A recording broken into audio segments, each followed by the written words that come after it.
Paul Waldman is a senior writer with the American Prospect, a left-leaning magazine, and a blogger for The Washington Post. CNN, when Barack Obama issued just the third veto of his presidency on Tuesday, of a bill allowing construction of the Keystone XL pipeline, Republicans were outraged, or at least pretended they were outraged.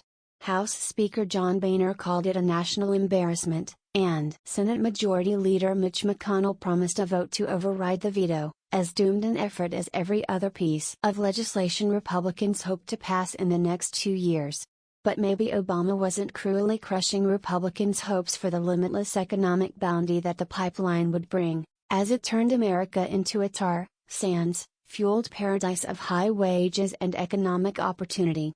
Maybe he was actually doing them a favor. I say that because Republicans have really gone off the deep end when it comes to the Keystone XL, and they'll be well served to move past this issue and see if they can come up with some real economic ideas that might not only appeal to the public, but could have a chance of adding momentum to the economy. Because if you've listened to them for the past couple of years, you'd think that America's entire economic future depended on this one project. Anytime a Republican politician was asked what we should do to improve the economy, the first thing that would come out of their mouth would be, "We need to build the Keystone XL pipeline."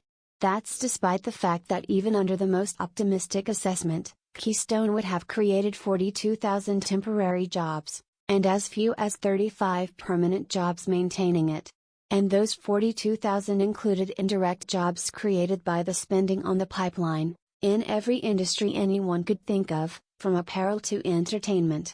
To put it in a broader context, the U.S. economy created 3.2 million jobs in 2014, or 76 times as many as the temporary job number Keystone would have created under even the most generous accounting. If everything went well, Keystone could have increased the total number of jobs in the United States by a grand total of 0.03%. You can believe it was a good idea, but you can't honestly say it would have had a meaningful impact on an economy the size of America's. So why did Republicans become so invested in the Keystone XL?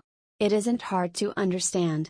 Once environmental activists seized on the pipeline as an organizing issue, one worth fighting about not only for its own sake but also as a concrete representation of climate change, which can sometimes seem like an abstract problem whose effects are mostly in the future, Republicans felt an obligation to join the battle, fire right back and say that it was absolutely vital to the nation's economic health.